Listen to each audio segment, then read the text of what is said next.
We'll just wait as we wait for everyone to get into the meeting. We'll go ahead and get started. Welcome everyone to Reinvigorating Your Reader's Advisory, presented by the Adult Reading Roundtable in partnership with Rails.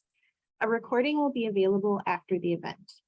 The Adult Reading Roundtable, founded in 1984, is dedicated to developing readers' advisory skills and promoting reading for pleasure through public libraries.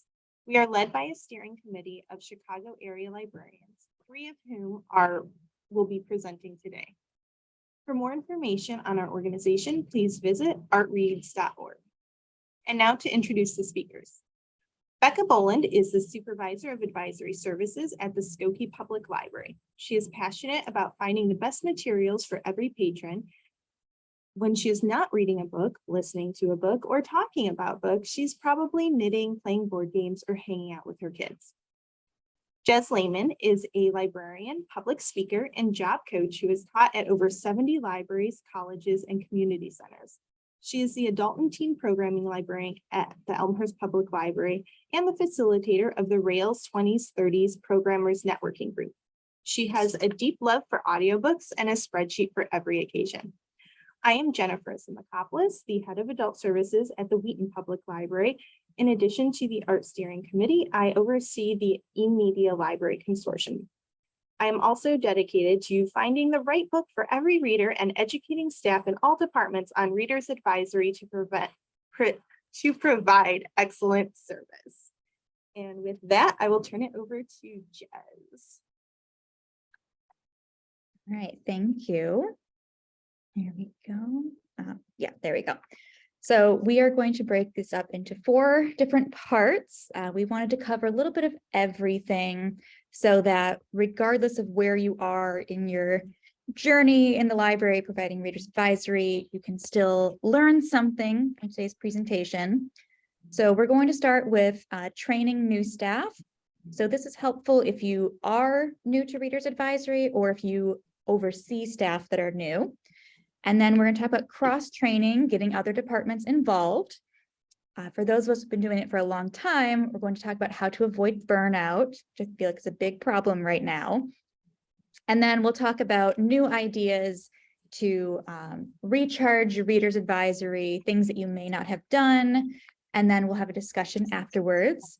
If you do have any questions, you can put them in the Q&A and we will get to those at the end during the discussion time. And if we can get to the next slide, one more. Okay, so we're going to talk about, here we go. Talk about introducing staff to the services. I think the best way to learn about a new service is to use it. And this helps, not just to learn about it, but to know what the patron is experiencing on their end. So there's different ways you can do this. Have them use it as if they were a patron. They can sign up for their email newsletters. This is helpful because you also know what information is being shared with the public. So when a patron comes up to the desk and is like, I want that book that was in your email, you can pull up your email and figure out what that book was because the patron most likely does not know. So this will keep you updated. It also helps you know what's going on in other departments, which allows you to provide better whole library advisory, which we'll talk about in a little bit. You also want to provide staff with a copy of each new print newsletter. So anytime a newsletter comes out, lots of libraries still do print. If it's virtual, email it to them. But just another way to know what's going on around you. A lot of folks who work in libraries are part-time. And they're very focused on their position and don't always know what's happening elsewhere. And if you're not involved in that newsletter process or programming, it's hard to know everything. And again, the patrons are going to be receiving this and they will bring it in and it helps to know what's in there when they ask questions. I love giving tours of the library for both the public and for staff. I like to hear the different departments talk about what they're doing. I do a program every 6 months with the public where I do this, and I learn something new every time, and I work here full time. So especially for the people who are part-time or very new to the library, this is nice. You get to learn where everything is, but also learn what's happening beyond your own desk. And then challenge staff to use the library itself, use the different services. You can talk about them. It could be Reader's Advisory, it could be ebooks, audiobooks, it could be online resources, makerspaces, all of that. So my library, Elmhurst Public Library, is using Beanstack for online challenges. And I'm hoping that some staff will try this one also. It's a kind of what your library can do. It's an introduction to the library. You can earn online badges by trying out the different services. So for example, the first one on here is an e-library badge. And all you have to do is download or stream something from one of the apps. You can use Libby, you can use Hoopla, Cloud Library. We have so many different things.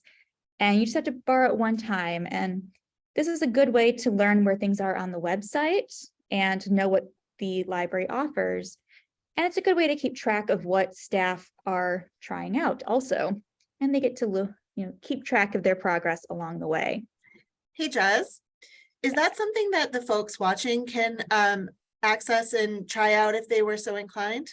Or do you need an Elmhurst card to access it? No, it is open to anyone. So it's elmlib.org/beanstack. Awesome. Oh, that's me. Hi. So beginner guides is something, we do a lot of the kind of things that Jez was talking about as well. I know for us, we definitely give folks a heads up when something has gone out, because even if they don't follow it, then they know like, oh, the new books email just went out. So if all of a sudden you're getting a ton of calls about these couple of fiction titles, why, and in terms of training new staff, we like to use, again, this is something that we've developed for the public, but we use it for internal training as well. And we call them beginner guides. I think a lot of libraries and different book resources have something comparable. And we usually aim to post, we just started this a couple of years ago. And we aim to post like a couple of them a year if we can. And we tap into, please excuse me, staff's expertise in creating these. So advisory staff will choose a genre or a format or whatever the case may be. And then they reach out to the whole staff, not just the folks in our advisory department, not or in our work group, not just the people in our department, but the entire staff, and say like, hey, are you a listener of audiobooks? If so, what do you love about them? Do you have a favorite type of audio? Do you like full cast? Do you like individual narrators? Do you like do you like graphic novels that have been made into audiobooks? What is your thing? Why do you love them? What's your favorite? What is the one that you always recommend to others? And then we compile that and create a list, but then we also write a blog post about like, what are audiobooks? What are the different types of audiobooks? Or when it comes to horror, what are the subgenres of horror? What can you expect when reading horror? And it's great for patrons who are like, everybody's talking about horror right now, but I don't know. I've always been adverse to horror. I don't know if I should read it or not. It's a great place to start, right? And for our staff who get asked, like, I'm looking for a really great manga title or whatever the case may be, they know that there's a list that was created by other folks within the library that they can reference, even if it's not their area of expertise. So like I said, it was something designed with patrons in mind, but staff makes great use of it as well. And it's on our website, so you are most welcome to share that resource, use that resource within your libraries. Don't feel like you have to reinvent the wheel. Please do use our content. That's why we created it. So those are our beginner guides. Some other really great resources that are great for training, especially for folks that aren't super comfortable with advisory, or maybe only comfortable reading and recommending things that they've read or they've consumed themselves.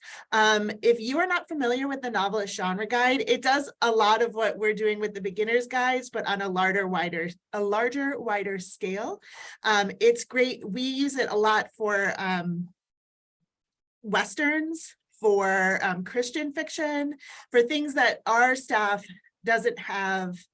We don't have anyone on staff that's an expert in those things. So we go to Novelists for that. They have 54 different genre guides. So there's a lot there. And then they've expanded that even further in partnership with Library Reads, and have created crash courses. So they're webinars that you can watch that'll take you through the basics of any genre, what to be looking for, what tropes you might find, all of that other good stuff. Novelist is a great resource. And if you're not using it in your advisory and you're not training staff outside of the folks that do advisory regularly, it's a great disservice because there's a ton of information there and people do not have to be an expert to find it and share it with the public. Library Reads, again, if you are not someone who actively participates in Library Reads, if you're like, oh, I never get to that arc in time, that's okay. Like, you don't have to vote on Library Reads to use their amazing resources. And the greatest resource that they have is they have a sortable spreadsheet of all of the past titles that have been nominated for Library Reads. And part of the requirement for Library Reads is that you have to list read-alikes. And they're working through right now the spreadsheet and making it even more user-friendly. But for now, it's a great resource. If you're looking for an author or a particular title, take a peek in there and see what kind of information is there and how you might be able to use it. During the pandemic, almost all of the publishers started doing some sort of digital book talk, book buzz, book info of some kind. I know that Penguin Random House, yes, we will make sure that the slides are available to everybody. Thank you for asking. Penguin Random House has one of their own. The Adult Library Marketing Association does one, and it's a whole mishmash of a bunch of different publishers, and they all talk about things that are coming out that are new and, you know, just like things to be aware of. Sometimes they do themes. It's a really great way if things are slow in the library or staff has off desk time to just keep in touch with what publishers are talking about and what they're pushing, because the stuff that the publishers are pushing is going to be what your patrons call and ask about, because they're going to be like, I heard about such and such or whatever. Or like, oh, I keep hearing about this book. Because if the publishers are pushing it hard, it's going to show up in print. It's going to show up on NPR. It's going to show up on all of those things.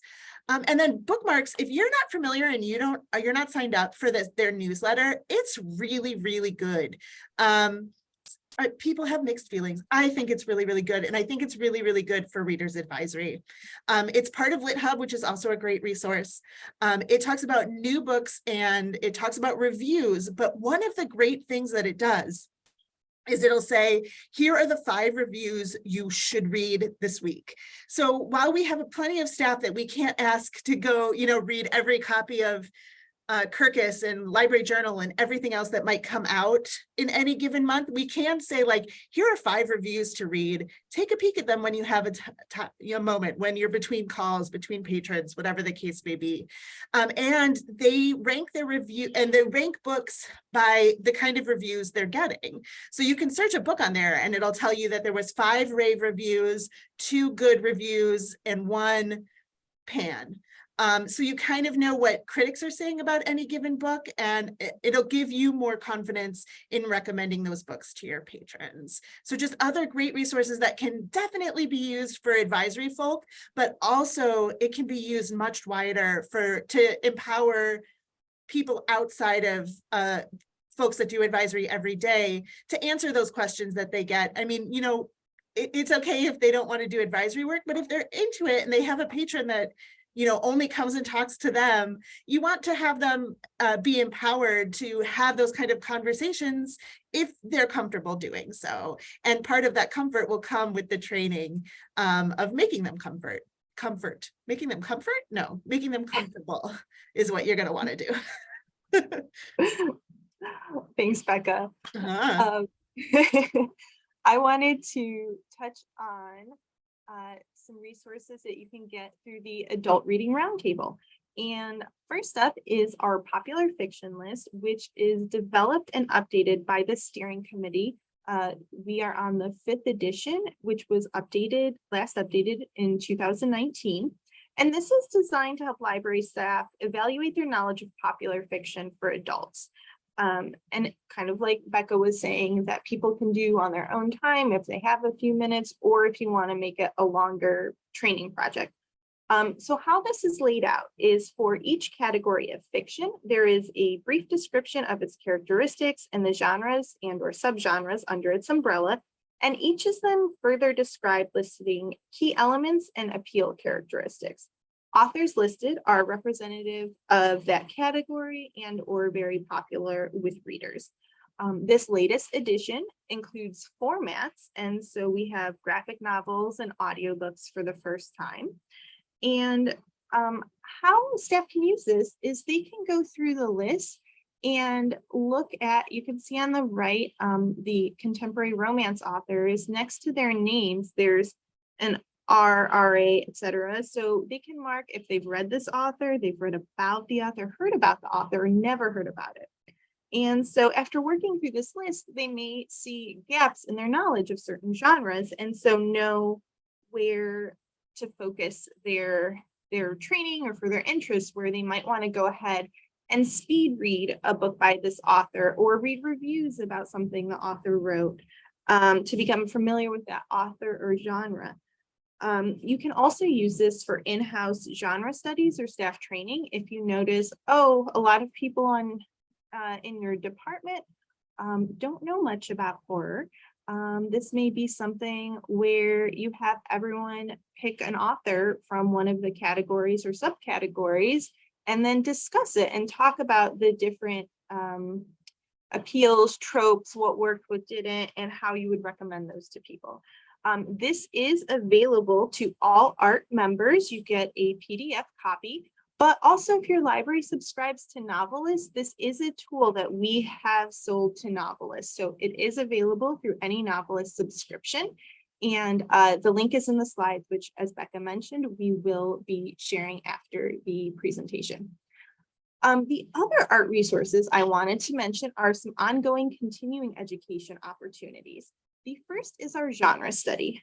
And these are, I should mention, these are available exclusively to ART members, and ART membership costs $15 a year. So really the best membership you could buy. I know I am biased, but really it's $15.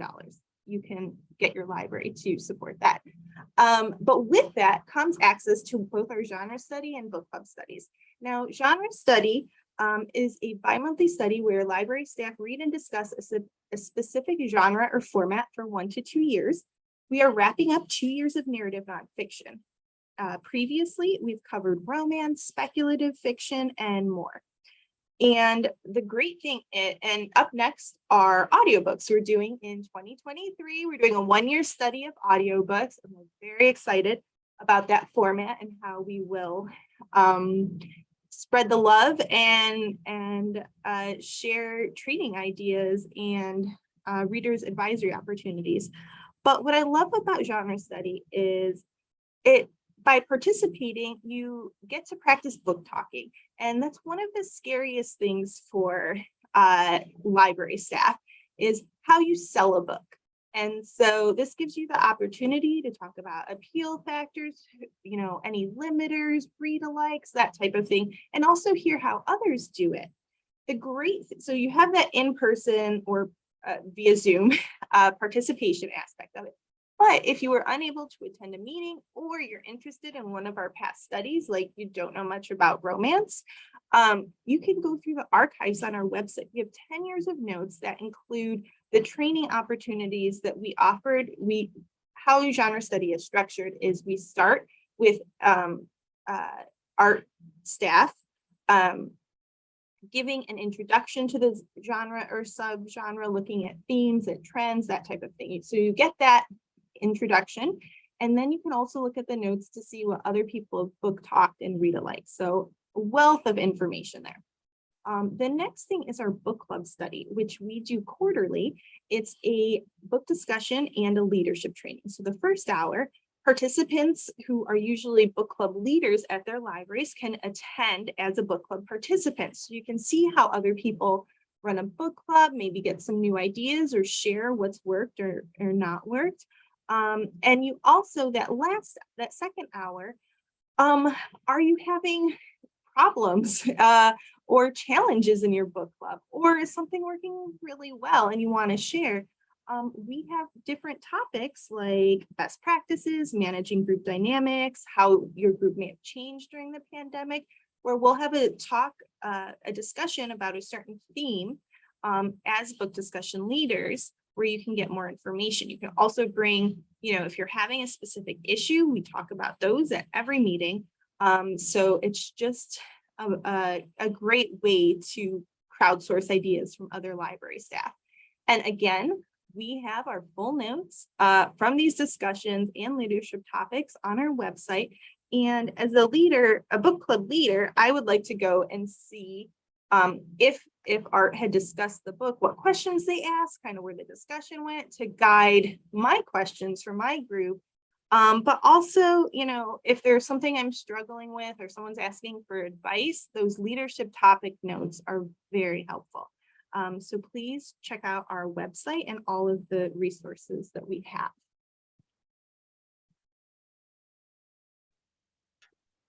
All right, so now we're going to talk a little bit about how to get other departments involved. I believe very strongly that Readers Advisory should not be any one person's job. It might be in your title, but lots of people can bring experience to that. So we're going to talk a little bit about how to get other departments involved, even if they may not have, Readers Advisory training or may not work a reader's desk if you have that separately. There we go. So keep in mind, no one can know everything. We have all kinds of tools that we just talked about, find information, find read-alikes, different Readers Advisory resources, but sometimes your best resource is the person next to you. Everyone in the library knows something. Most of us are big readers. You don't have to be a reader to be in the library, but maybe you know a lot about video games or movies, or even just the technology available. I think that we should do whole library advisory rather than necessarily readers advisory. We'll use the terms interchangeably, of course, but it's not limited to only books. So talk to your staff. It could be in your department, hopefully throughout the library, and find out who reads a lot of romance, who reads horror or sci-fi. Generally, those genres are the ones that people read a little bit less. They're not always making it to the bestseller list. We mentioned Westerns is a big area for most librarians that we just don't know very well because we don't personally read it, but someone on your staff probably does. So if you get a particularly difficult book match request, which we'll talk about in a little bit, ask that person, say, hey, I have this reader. I think they like similar things to you. This is what they've read. What would you recommend next?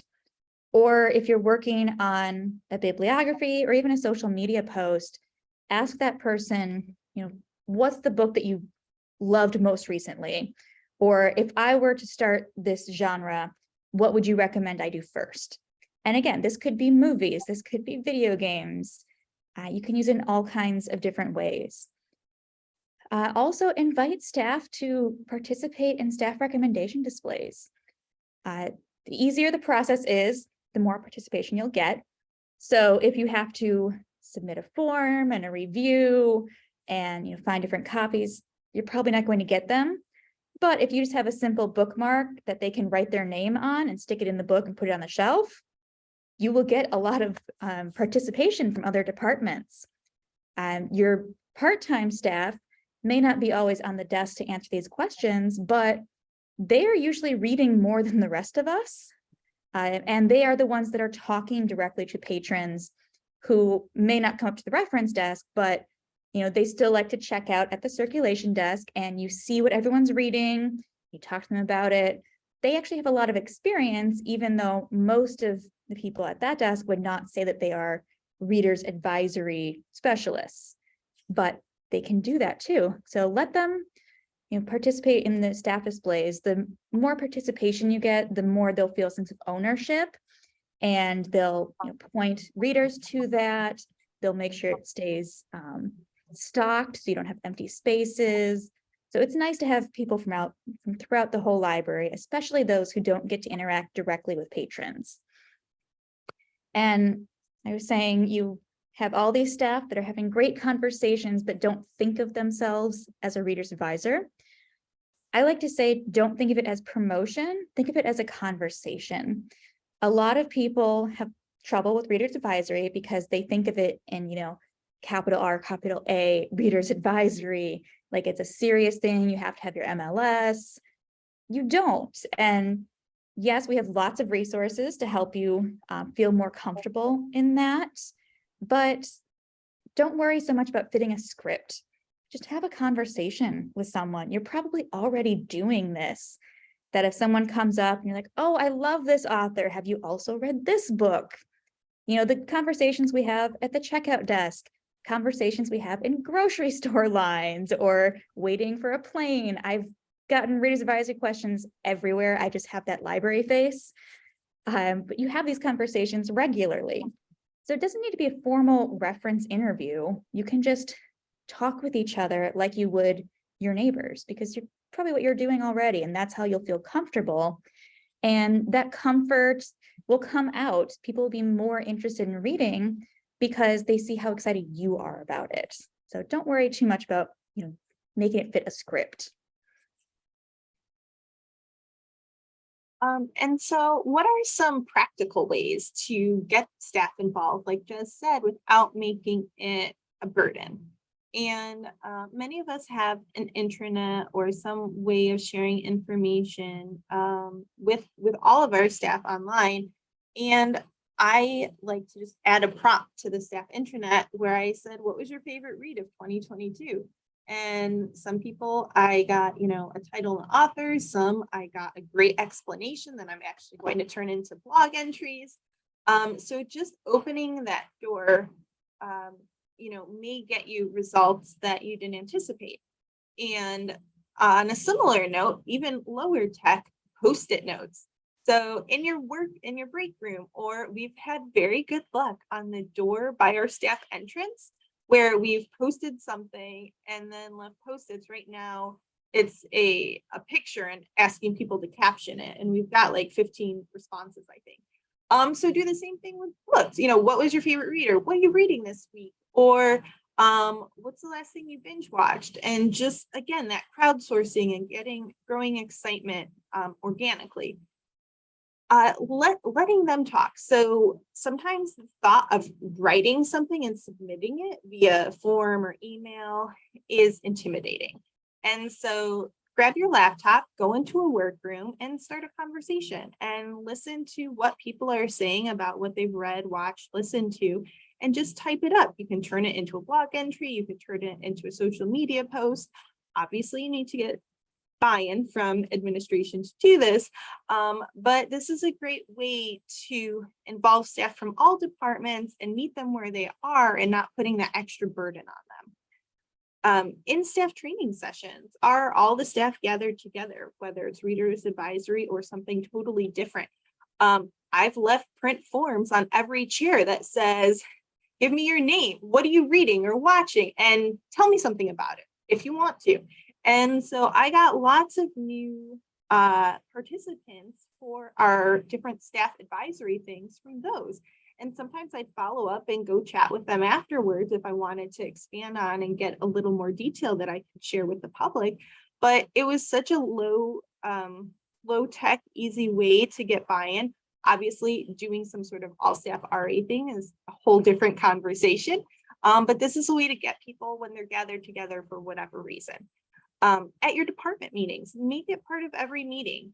Again, it's a good practice about book talking and appeals and why you like something, plus getting ideas from your coworkers on what to share with patrons. So if you could end every meeting with like 10 minutes of going around the table, something to think about.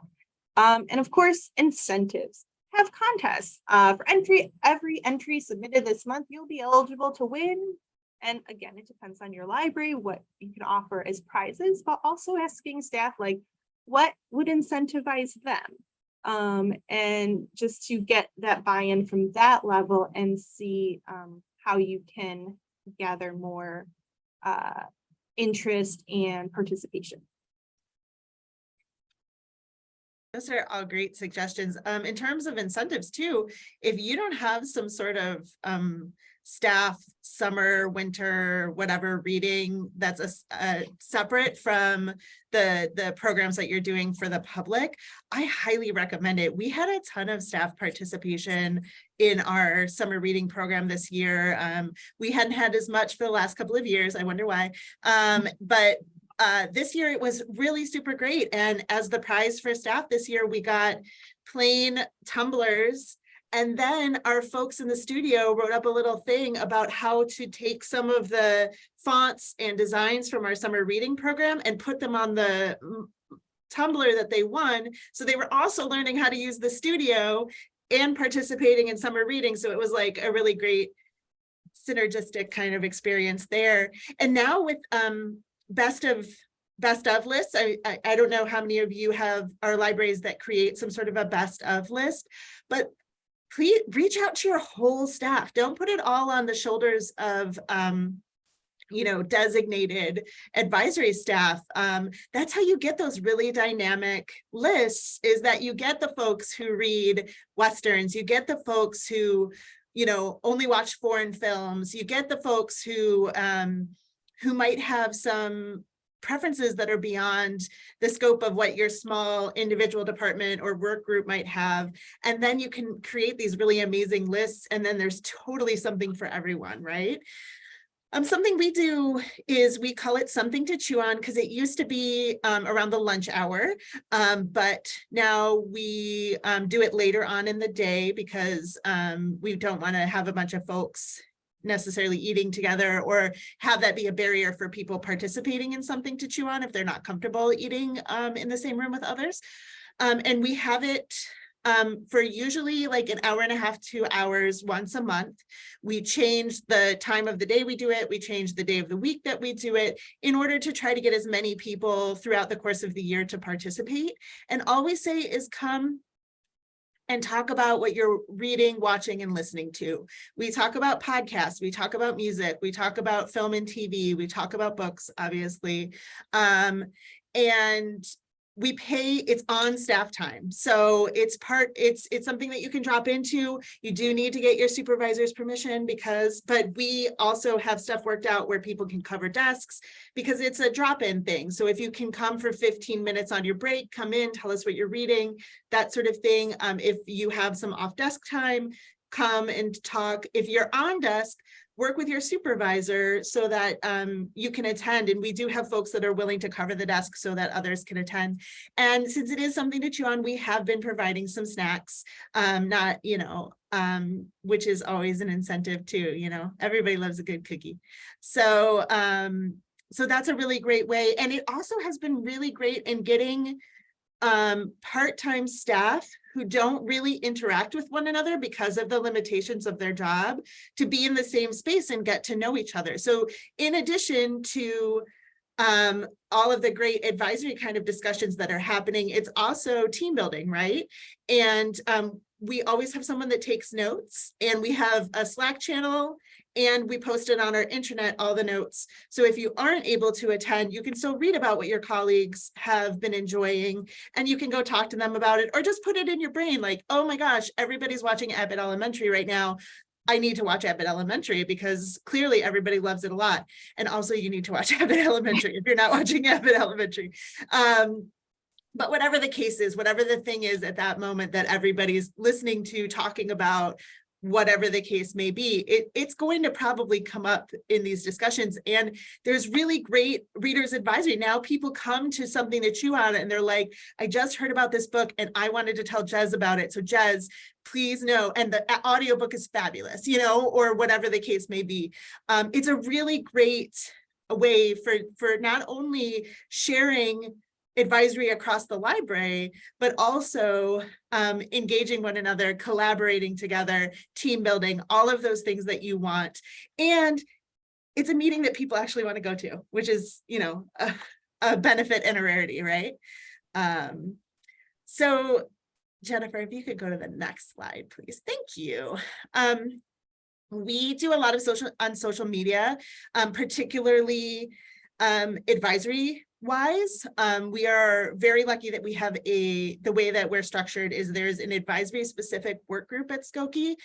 So we don't do reference, we don't do info, we don't do computer help. We are just here to help people find the right materials for them, which allows us opportunities to create content for social media. And a lot of the time, the content that we create then can be made into social media posts, right? So one of the things that we do, and we're going to talk about it later, a lot of you probably do it as well, is form-based readers advisory. Once a quarter-ish, we were doing it monthly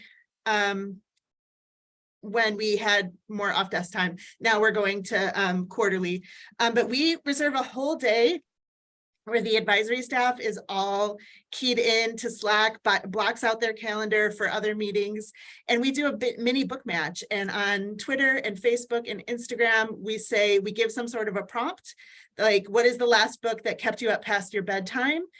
And then we recommend 3 books-ish. We try to keep it to 3 books that we think people might like. If you go to our Skokie Public Library Instagram page, you can see all of the mini matches we've done previously and kind of get a sense for how we do it. And we try to write descriptions that can be within one Twitter response. So we try to keep it to 1 or 2 sentences as to why we think people will like it.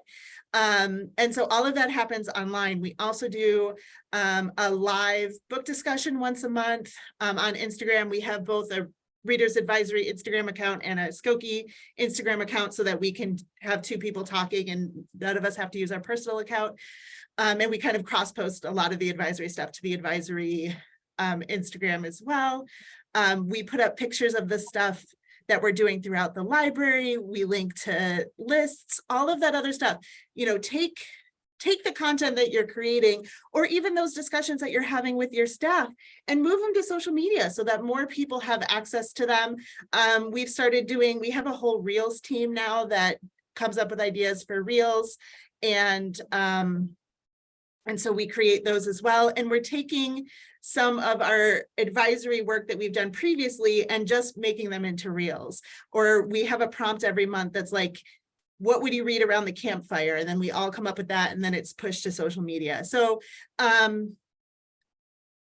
train folks to keep an eye on social media because it will give them a really good sense of what the library is pushing out and probably why. And also, it's a great way to go back and look through advisory stuff that folks have already done. And again, going back to what we discussed in the earlier on in the discussion, when you get that call, that's like, what about those campfire books? And they're like, campfire books, what are you talking about? It's like, oh, it was something they posted on social media. We have a list. Then we can say, like, would you like the list sent to you? Is there a particular book that caught your eye? What can we tell you more about it? So, you know, making sure that your social media has advisory content, not just programming content, not just community news content, that it has all of the advisory content as well. If you are not recommending books at your service points, you should be. It's a great way to start conversations with your patrons. It's a great way to, you know, get folks talking about books, seeing books, especially stuff that they may not have heard of or may not have missed whatever, or like a theme that they're really into. And we do it with books, film and TV, and music.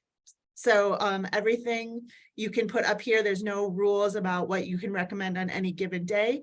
We have 3 bookmarks. One reads I recommend, one reads staff pick, and one reads discussion pick.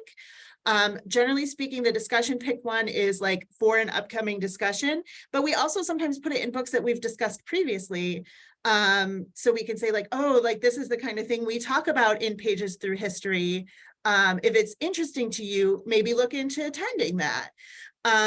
Let's see, my staff and I like to theme our stuff at the desk.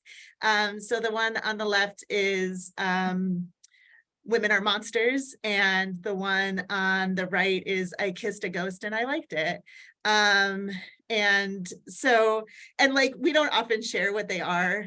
We do with each other, but not with the public. If they ask, we absolutely will, but it's just something we do for us. I feel like when Red came out, all of the books at the advisory desk for a couple of days were all red. Like the color. And so it can be as easy as that, or it can be as complicated as just some silly thing that you're doing. And it doesn't have to just be at the advisory desk. It can be at all the desks. And that's something I'm working on. So I'm hoping that that's gonna, and we've done also like ask me what I'm reading. At my previous library at ELA, we had pins that said ask me what I'm reading, and like display stands where we could put a book and say ask me what I'm reading. So different things work for different libraries depending on what your service points look like. But you know that feeling when someone's like, what have you been reading lately that you've really loved? And like the chalkboard of your mind just gets completely wiped clean. If you have a prop in front of you, even if it's not something you've read recently, you could be like, oh my gosh, have you read The Regrets? I don't think a lot of people have heard about it, but it's really a bananas book. And I feel like more people should read it. And about a woman and a ghost who fall in love. And yeah, so like having that there helps those kind of times, especially because those of us who do advisory all the time, like in theory, if someone said to us, what are you reading right now? What are you loving right now? We should be able to answer that fast, right? But sometimes our brains just have a lot going on. And so we don't. So having a prop there is helpful, and think how helpful that would be to staff that aren't used to talking about materials all the time, that if they have something in front of them, they could say like, oh, this thing is great. So there, soapbox done.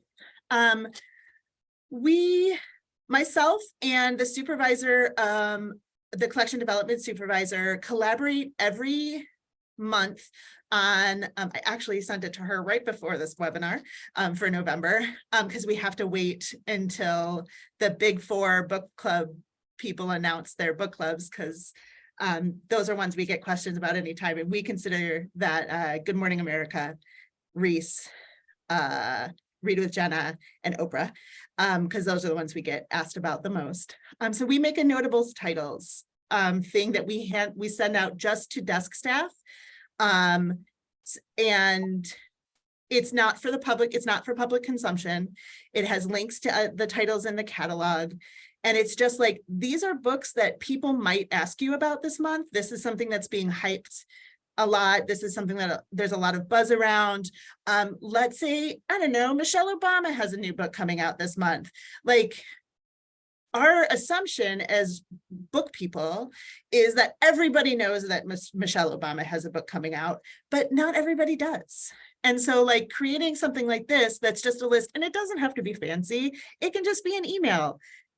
Do what you have the time and the ability to do, but having those books ready and at hand for your staff, going back to those discussions about the emails and all of that other stuff, is really, really helpful. Give people all of the tools that you can, and then they can use them however works best for them. So that's notables.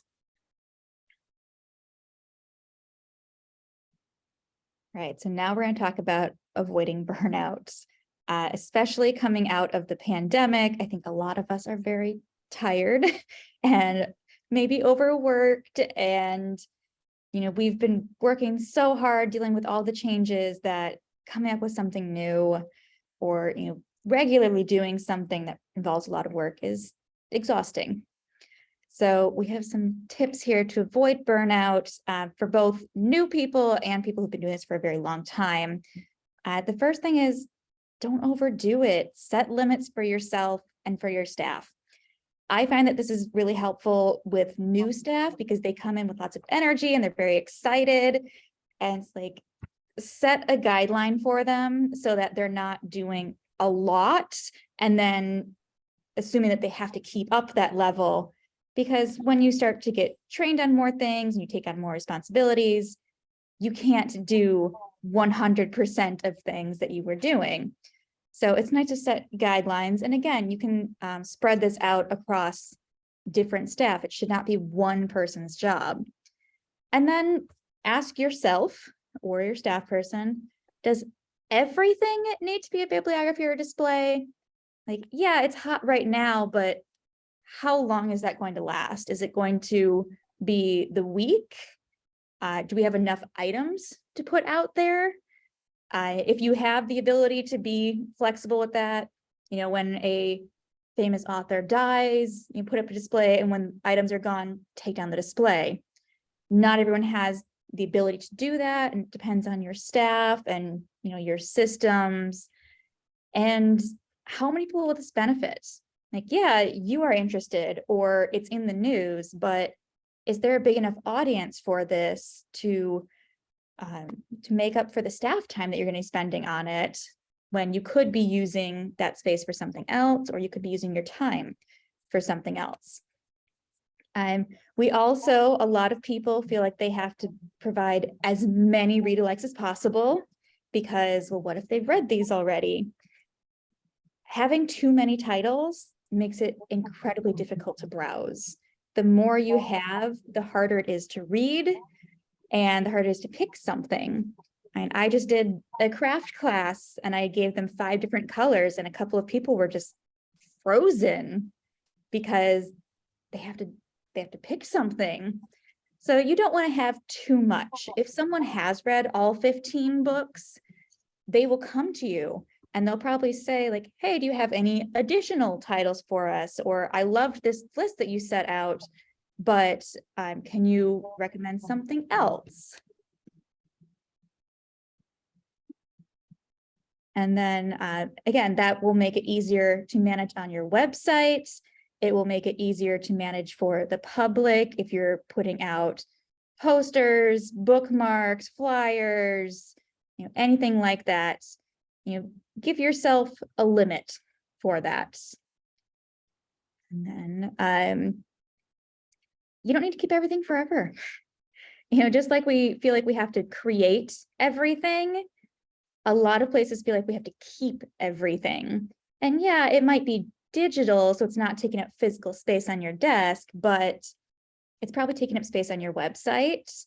The more things you have, the harder it is to find something. So if you have a list of all of your bibliographies, you want to make it easier to find what people are still interested in. So maybe something is out of date. Maybe there's just not as much interest, or you don't have a lot of those titles anymore.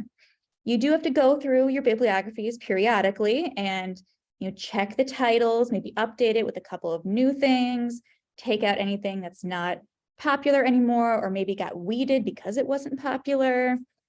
And you can update those, but do everything on a cycle. I used to be in charge of the library's bibliographies. We had about 300 of them, and I had a major spreadsheet because I love spreadsheets. And we would update everything on generally a 2-year cycle. Some things were less because it was, book club picks of 2022. That would be an annual thing. But when it came time to update that, before I would give it to a staff member, I would go in, see how many times we printed bookmarks for this. Do they seem to be moving? How many hits do we get on the website? How many of these links still work to the catalog? And decide, is this one that's worth our time? Or do we take it off the website? You can retire things. Just because you made it doesn't mean it needs to stay forever. And you can still keep it on your intranet or your shared drive so that if you do get a question at some point, staff still have the ability to do that.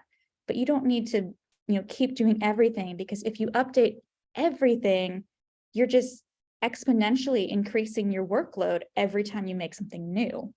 So don't worry about that. It's okay to get rid of old lists. Save lists, posters, bookmarks to reuse in the future, especially holiday things. I would make a holiday cookbooks display, and I had holiday music and books, and I saved those posters and I put up the same poster every year. Because especially if they don't have titles on them, why print it again? Why recreate something every year? And if we had a book list to go with it, I would keep that too, because again, we might not have everything or it might not be on shelf, but it's a really good starting point. You don't need to start from scratch for everything. Just don't reinvent the wheel. It's okay to find things online. You don't need to come with every list completely from your brain. We are librarians. We have resources available. We just talked about a whole bunch of them. When it comes time to look up a list of read-alikes, I start with a Google search usually. It's, what does Novelist say? What does Book Browse say? What does, Book Riot say? What does Twitter think? There's lots of options there. You don't need to create everything from scratch. And especially if you're doing things for social media, go ahead and share that link. You don't need to have everything be the libraries to be able to share it. Okay. And then get the most out of what you're doing. We don't need to do everything separately. If you create one book list of, could be different themes, maybe it's our favorite romance reads, or like I said, the best books of 2022. You can use it in so many different ways.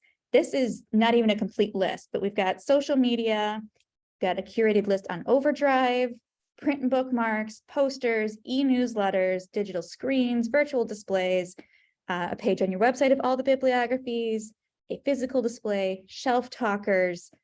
You can do so many things with the same list.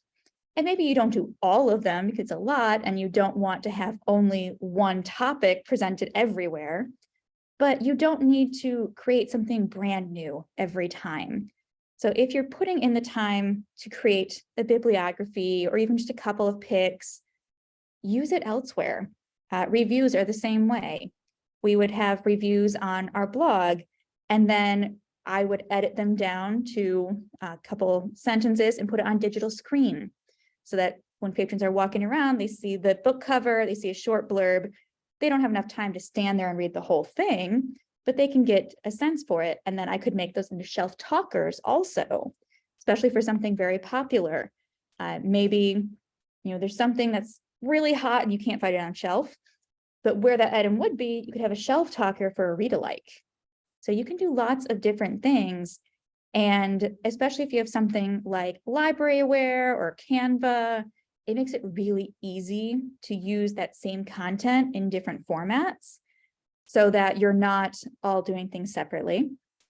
It does require you to communicate with each other so that not everyone is making the same list. That was something that when I was managing the bibliographies, I would have people talk to me about their topic before they went and made a whole list, because occasionally we would get two people who would do the same thing. And if they didn't tell me ahead of time, they're both doing unnecessary work and we don't need to do that. So you can have systems in place. You don't even have to be the person to make these, depends on how your library is set up. I currently work in a marketing department. So maybe someone in a different department would create something like this and they could send us the titles and we'll get it into our e-newsletters. We'll get it on our social media. We'll make a poster for you. Whatever you need, we can make happen.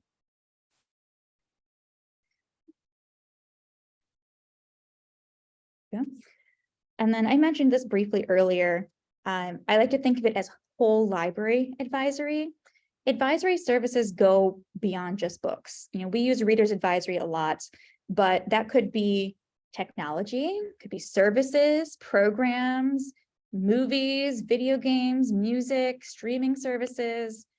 Nothing exists in a vacuum. You can promote things that you don't oversee too, things outside of your department.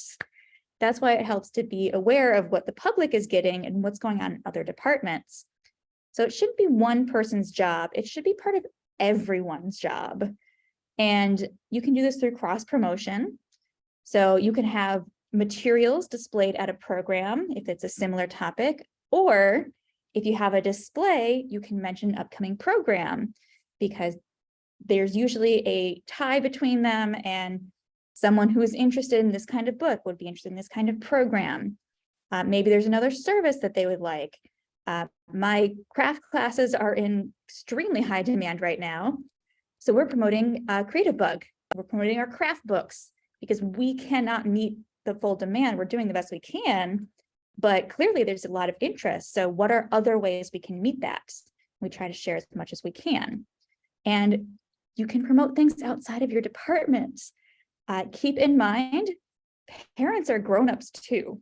Like, even if they don't get to spend a lot of time in the adult department because they come in with their kids, you can still talk to them about things other than their kids.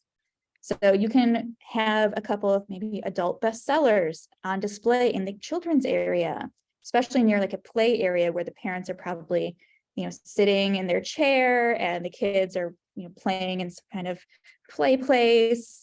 Have those available so that they don't have to go out of their way to get them, especially if your child is really little. It is very hard to go browse something. So keep that in mind, but also if it's a similar topic, you can promote children's programs at adult programs because they might have children or grandchildren or just know somebody who could benefit from this service. And you never really know exactly what someone wants. So don't look at things as, paint everything with one brush. Think about who is the person in front of me and what are they interested in? What do I think that they would enjoy? The same way you would with books. So it helps to do this. You can get people from all departments doing this, and it takes a little bit of load off of, the one person. So it should be part of everyone's job that, promotion doesn't have to be only from the marketing department.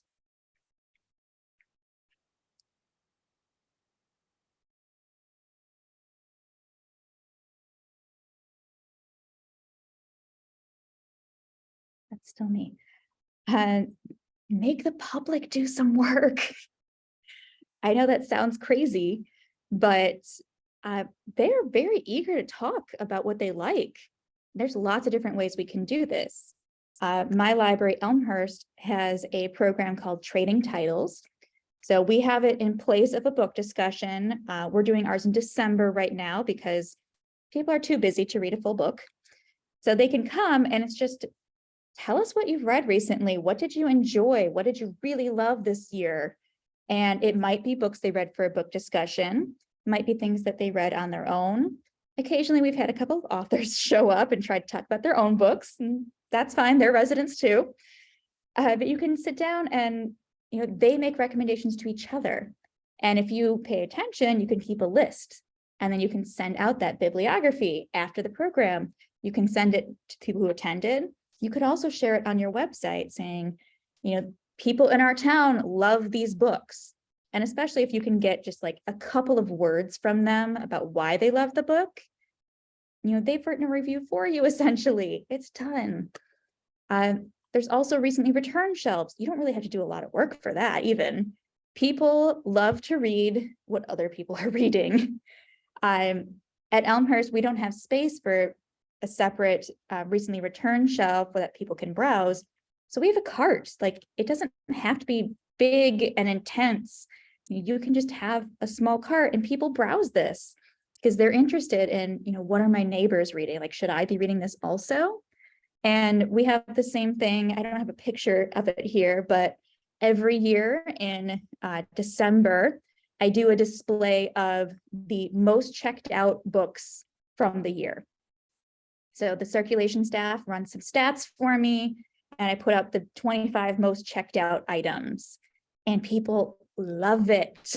They want to take home lists of it. They want to find it online because, you know, they don't want to be left out of the conversation. If there's something really cool, like they don't want to be left behind. So, you know, it's kind of a self-fulfilling prophecy at that point. It's been very popular. And then we get more checkouts for those books because people want to read them. So in that case, I'm putting together a display, I'm running a report, but I don't have to create anything from scratch because the public has already done it for me. And similar with that, there's different ways that the public can submit reviews. So my library uses Beanstack. We're very new to it. So with our summer reading, we would ask them to write a short review when they submitted it as a way to like check off how many books they've read. And sometimes it could be a long review. Sometimes something like this, you know, this book is cliched, of course, but Horowitz definitely nails Fleming's compelling style, real world detail, credible escapades, and outsized villains to create a worthy addition to the Bond oeuvre. That tells me everything I need to know. Is this a good Bond book or not? And, you know, Joel just submitted that as part of his reader's advisory, you know, thing for his summer reading. And sometimes it's as simple as, you know, they put, you know, up to 5 different star emojis, and that's their whole review, but it still lets us know, did they enjoy this? Did they not? Generally, we get even more when they don't enjoy something, which I love. You know, tell me why you didn't like this. You know, they're very happy to talk about what they didn't want. And then we do what is called a reading adventure, which I've got on the next slide. So in every newsletter, we have a reading adventure that's tied into our program theme. So we just ask that you read a book about the topic. Our fall theme is music. So read a book about music or musicians. And we have a list of titles that you can choose from if you're not sure what you want to read. And then when you've read the book, you just submit a short review. And then you can use those reviews the same as we did with Beanstack. And like I was talking earlier about using things in displays or digital screens, you know, I could make a digital slide that, you know, has a picture of, you know, the Horowitz book and, you know, that short review. And I could, you know, say something about like, Joel read this or a patron did this. Like, it's not just the librarian saying it's great, like your neighbors saying it's great. And you're more likely to read it that way. So we have this small challenge every quarter. It doesn't take too much, but it gets people interested in our theme and it gets them interacting with us and doing a little bit of work for us.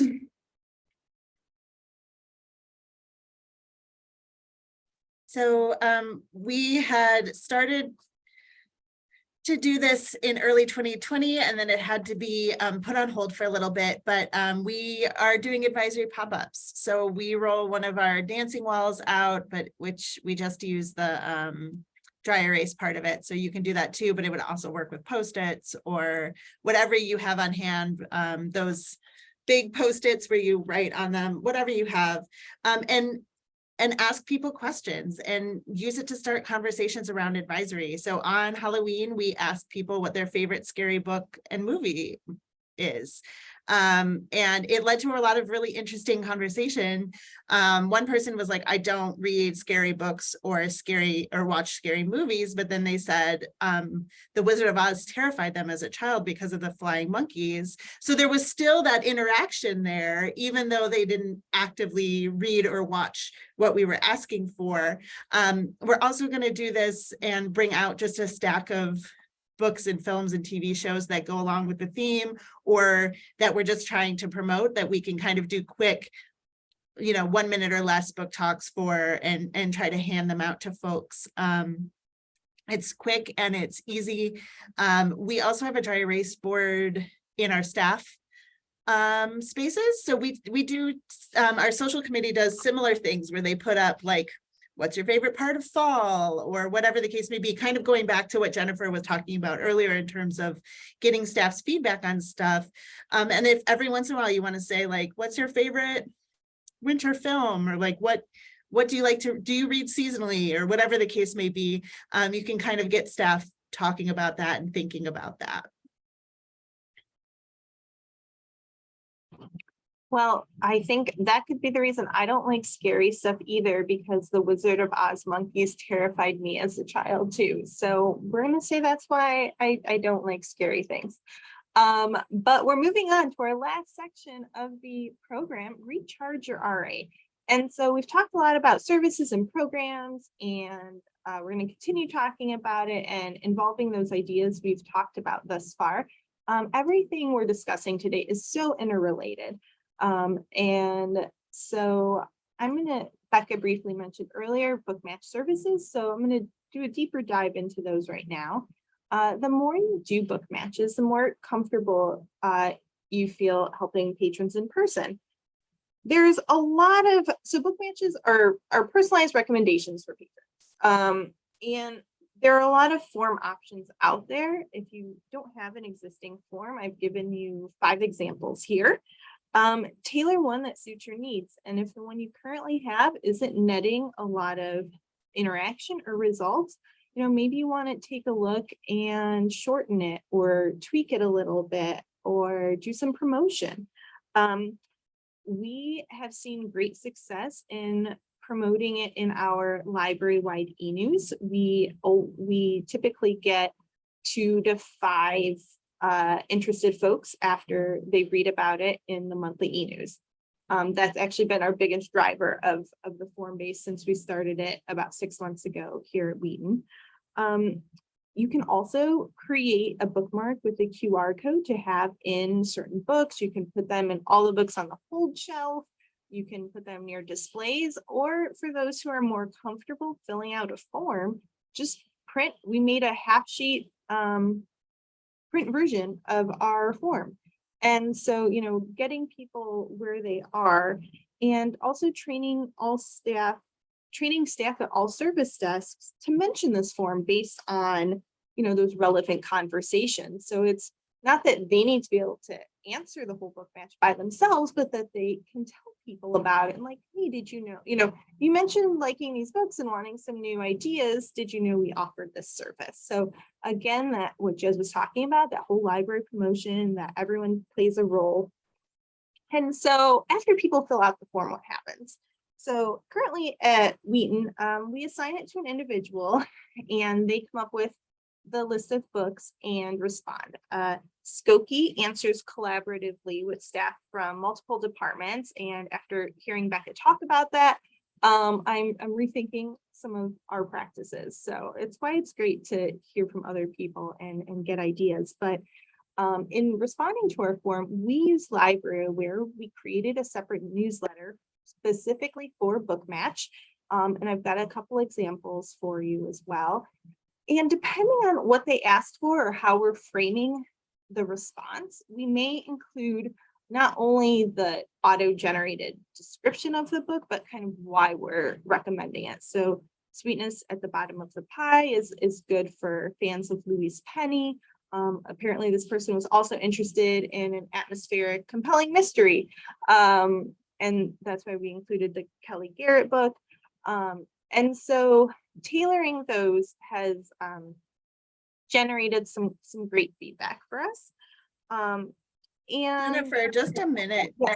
to, we work on them collaboratively, but we have one person that manages and sends them out. So we do put everybody's name on their individual recommendations, which is really helpful for people to read one another's recommendations, because then when they're on the floor and they get asked for those titles, then they have other read-alikes in their head.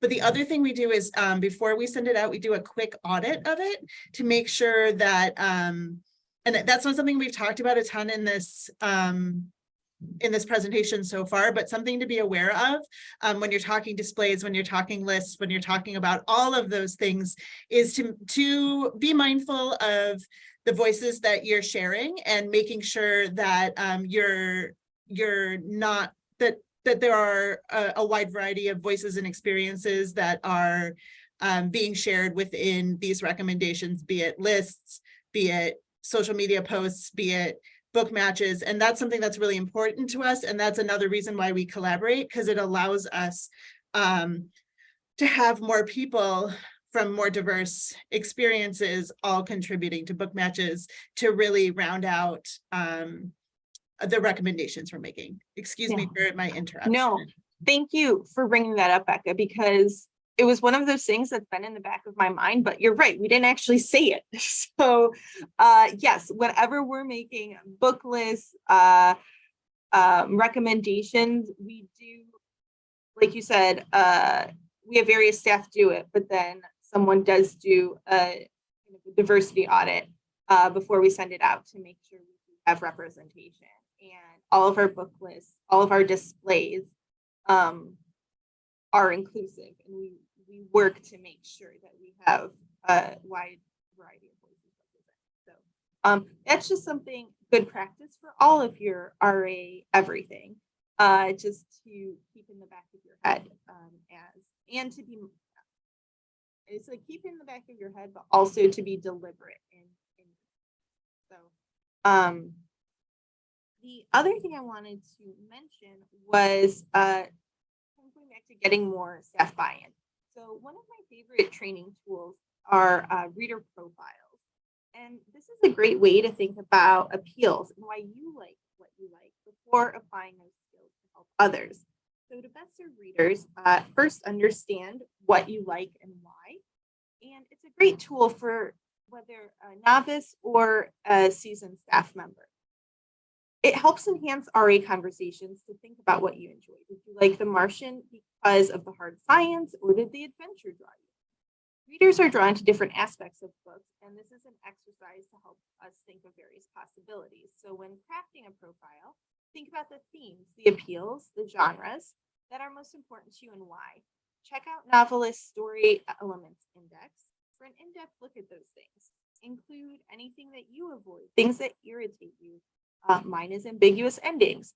Why you're currently in the mood, what you're currently in the mood to read, and if that has changed.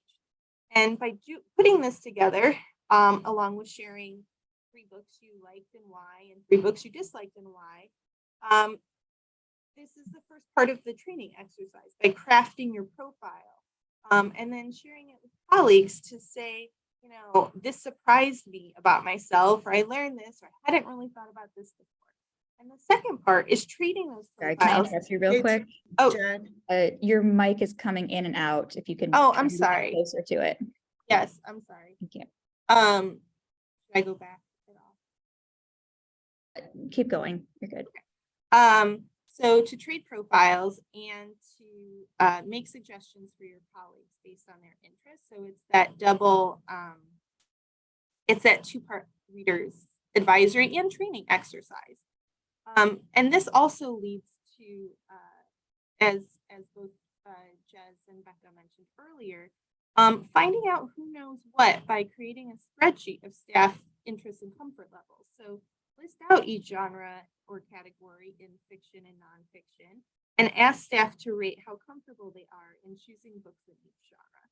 So this is a great way to find experts in other departments. It may also guide future training ideas if you don't have anyone who's comfortable recommending horror or talking about horror. Now, all of us as readers, advisory professionals can recommend a book about in a genre that we don't read a lot of, or can recommend a book we haven't read. But if you're looking to kind of grow that expertise in a specific area that there seems to be less comfort in, this may be a way to do it. And lastly, crowdsourcing, like Becca mentioned earlier, encourages teamwork. Getting different suggestions from various staff is a good thing to offer a wide variety of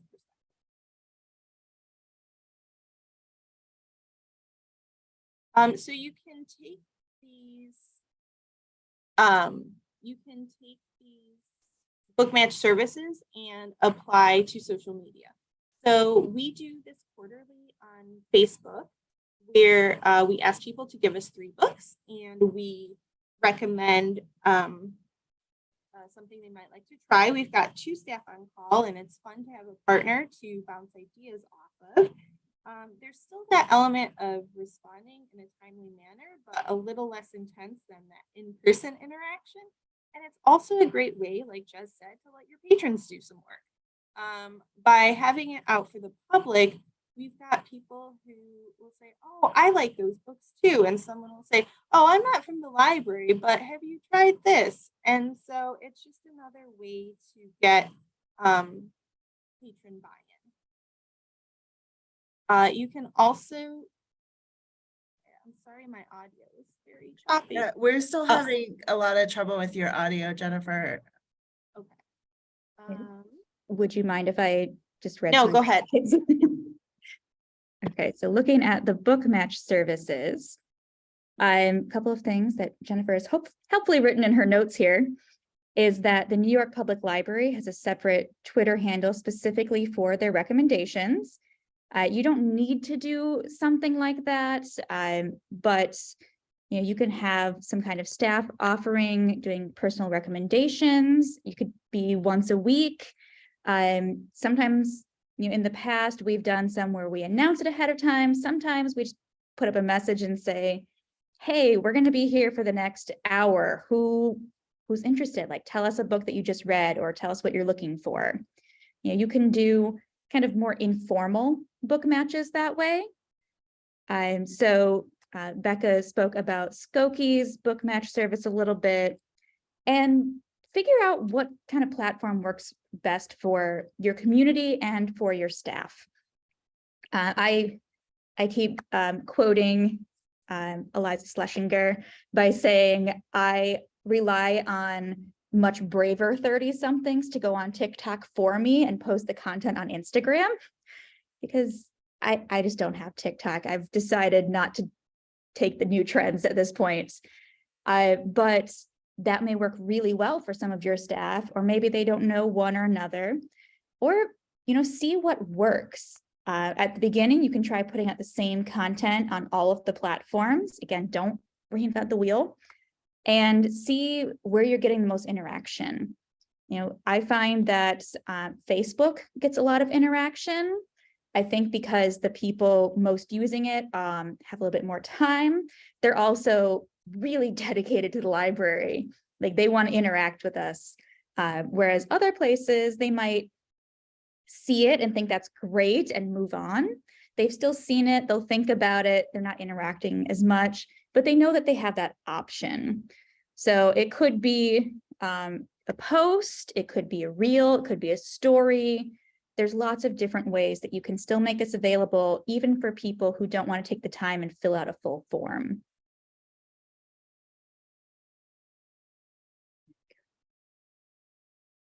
So this is really quick and easy. I'm gonna fly through this pretty quick because we're coming up on our time here. So we have found that shelf talkers, especially in our library where we have a fair amount of turnover in our stacks, don't work physically, but they work great digitally. Libby just introduced shelf talkers that you can add to books in Libby Overdrive. And we are taking content that we've already created and adding those. And it can be kind of anything. So you'll see here, the Hacienda has now a shelf talker in Libby Overdrive. So this isn't a great example because we tried it for the first time with the Hacienda because it was our adult reading discussion for September. So we wanted to see how the shelf talkers worked. And so we put something really quick in there. What we're doing normally is that the shelf talkers that are going into Libby are the same copy is going into our catalog as an unrated review. So we're not using stars, we're not using anything, but you'll see that the first thing that comes up after critical reviews is from my library staff.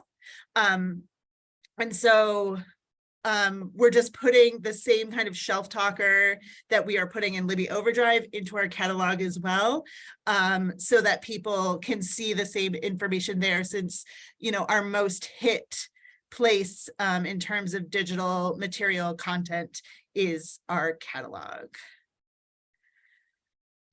And just again, really quickly, to add to social media content, display content, list contents, Novelist is a great tool. They have a page to screen list that they update throughout the year that has everything that is a book that's being made into TV or streaming or a film.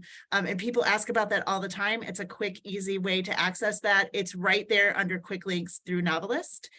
And then also Novelist, if you'd go to the next slide, please,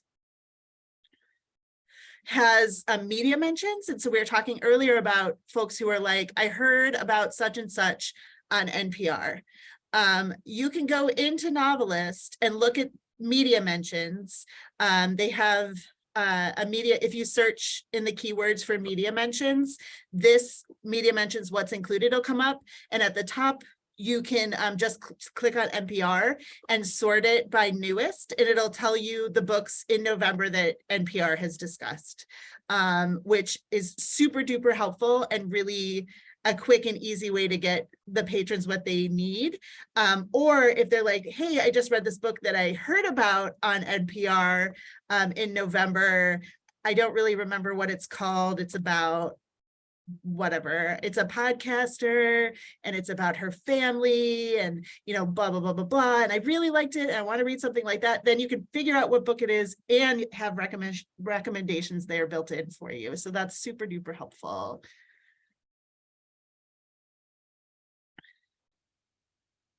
Right, and then different ways to keep up with the trends. You know, we can't all know everything. There are a couple of resources here. We've got Book Riot and LJ Book Pulse. Book Riot has a librarian-specific newsletter that shares news and book lists, and they have a lot of different things to choose from. So you can get your daily book news, you can get it on genres. And in that newsletter, there's a section that says what your patrons are hearing about or something to that effect, which is always super helpful. Yeah, so what people are coming in to ask about, you know, all of that. On Mondays, you can do like the big books of the week. So kind of looking forward, like what's going to come out tomorrow on Tuesday.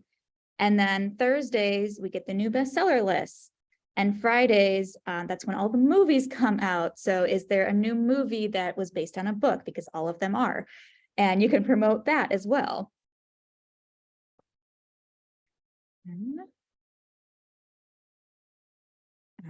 So those are from Book Pulse, looks like.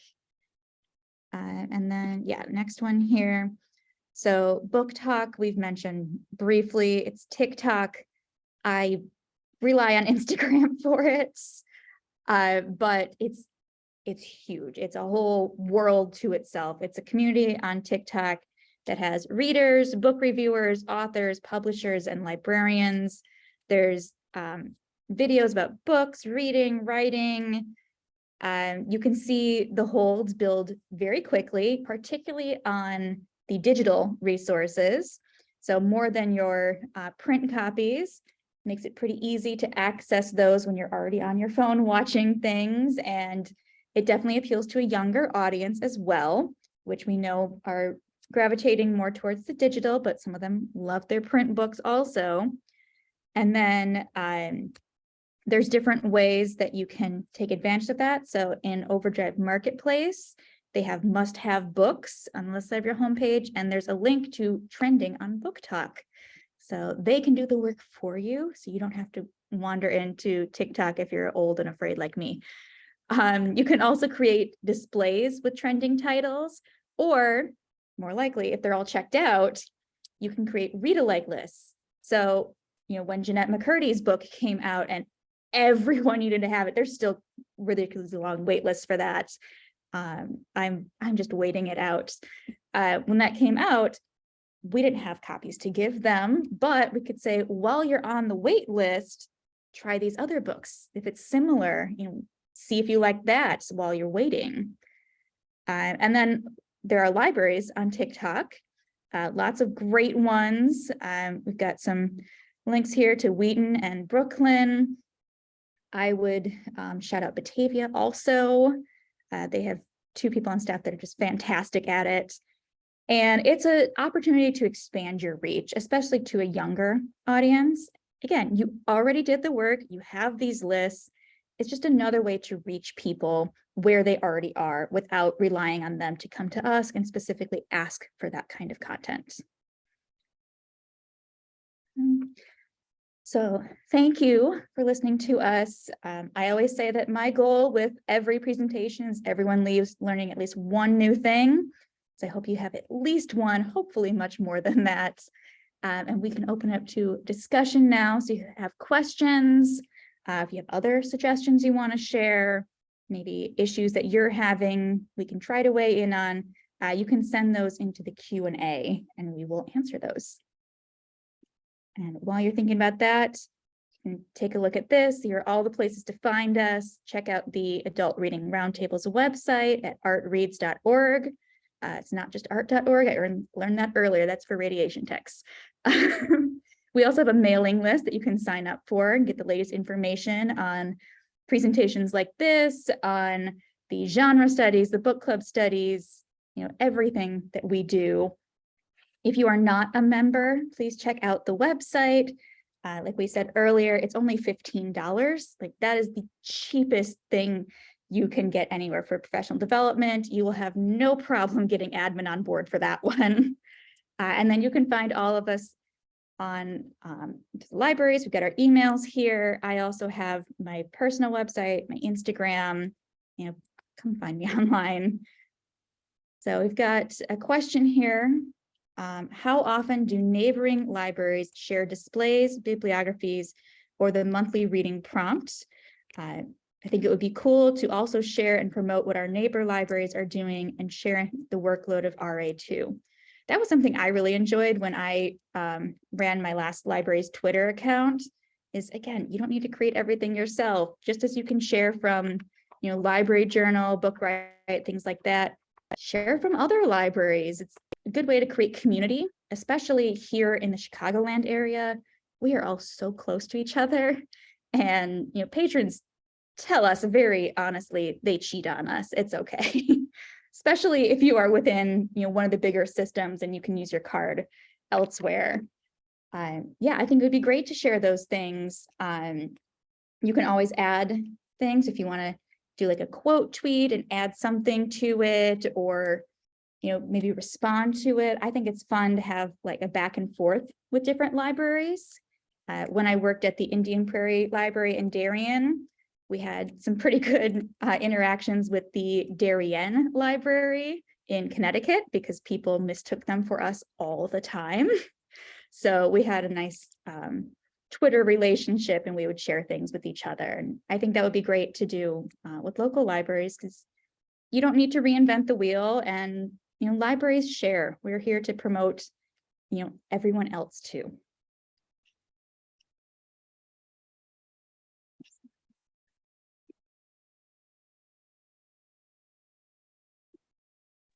I think that's our time, right? We do have more time actually. Oh, if we need do? it, if there are questions. How long do we have, Jess? And we could go until 4. We used to do 2-hour programs. Okay. We don't do them quite as often anymore because we're virtual and we're all busy. And that was our networking time. But if you do have a question, you can send them to us. You can contact Art Reads. You can contact each of us individually. There is a recording of this, so you'll get this information later. And we will put up the slides, I believe, on the Art website. So thank you all for joining us and have a great afternoon. And feel free to reach out individually to us or us as a group if you have any questions that come up later. And we're happy to share them and discuss amongst ourselves and also bring them back to Art if we need even more input. So we'd love to hear from you. Thank you, everyone. Thanks.